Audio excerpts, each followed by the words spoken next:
Folks, welcome back. Today we're going to have a look at the Christian claim that the verse in Matthew chapter 1, verse 23, which says, in the original King James Version from the 1600s, "Behold, a virgin shall be with child, and will give birth to a son, and they will call him Emmanuel," which means God with us. Now, the anonymous author of the Gospel of Matthew claims that the conversation between Joseph and the angel, after he found his wife to be pregnant, and he says, "No, don't divorce her, stay married, have the kid, name it Jesus, and he's going to save the people from their sins." And all this took place to fulfill what the Lord said through the prophet. And then they give you the little verse. And they want you to open up your Bible back to Isaiah chapter 7:14, and you look and you see, well, there it is, the same verse. "Behold, the virgin will be with child and give birth to a son, and call him Emmanuel." In the Old Testament, for thousands of years, virgins never give birth. Okay? It's a pagan concept. All the surrounding nations, Egyptians, Greeks, Romans, they all had their virgin births in their mythologies. Even Caesar Augustus claimed to be descended from somebody born of a virgin birth. And of course, Jesus is supposed to be the real fulfillment of all the pagan virgin births of all time. Something like that. Anyway, so the concept is alien in the Old Testament for a couple of reasons. First of all, people say the sign of the virgin birth. How can it be a sign? In the Old Testament, signs are things you can see.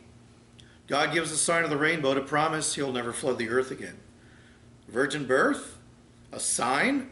What did you see? All right, that's something that can't be witnessed. So that creates an enormous problem. But then again, the New Testament is all about just believing without asking questions and just having faith, blind faith. So let's take a closer look at this again. On the left, you see the verse from Isaiah 7:14, an accurate translation of the original Hebrew. "Behold, the young woman is pregnant and will give birth to a son, and she shall call him Emmanuel." This is 700 years before the story in Matthew. Now, when they translated this passage in 1611 in the King James Version, they changed it to "Behold, a virgin," getting rid of the definite article. The word "the" implies that the speaker and the person they're speaking to knows the young woman they're talking about. And they changed the young woman to a virgin. Okay? And we're not going to get into that in this video. I'll do that in a separate video because it takes a while to explain. It's an interesting argument, though. So they changed young woman to a virgin, and then shall conceive. They change it to future tense. Okay, in Isaiah, she is pregnant in the story. She's about to give birth to a son. Okay, so Christians are probably asking, well, if it's not a virgin birth, well, how is it a miracle? It's not a miracle. It's a natural birth. There's no miracle. And it's not a sign because you can't see it. It's not a prophecy. It's just, man, what a tangled web they weave. Anyway, where was I? Something else the King James Version does that's interesting is they leave out the word she. She shall call him Emmanuel. And they put, and shall call his name Emmanuel. And the reason is because it's implied in the original Hebrew. But I don't have my notes in front of me. But anyway, it's implied. The reason is because who in the world ever heard of somebody else naming your child? Okay? Use your brain. Come on, critical thinking here.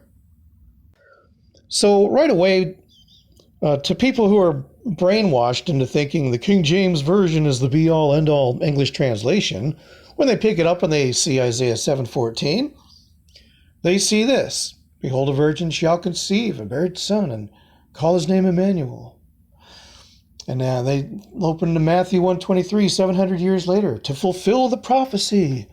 Look, it says a virgin will be with child and shall bring forth a son, and they shall call his name Emmanuel. And then in brackets, which being interpreted is God with us. So obviously they're not writing for a Jewish audience, otherwise they would know that. But ask yourself this at the end of the day, how does the story make sense if the Christians are right? Okay, there's this battle going on. King Ahaz is in trouble, and Isaiah's telling him, hey, look, in 700 years from now, a virgin's going to give birth, and somebody else is going to name her child. Think about it. It doesn't make sense that way.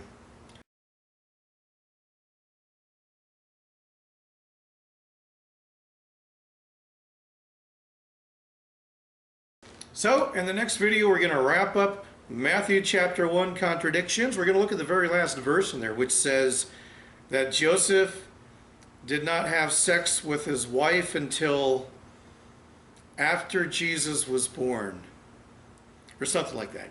Catholics think she stayed a virgin forever. Anyway, it's a bunch of bullshit. Find out why in the next video.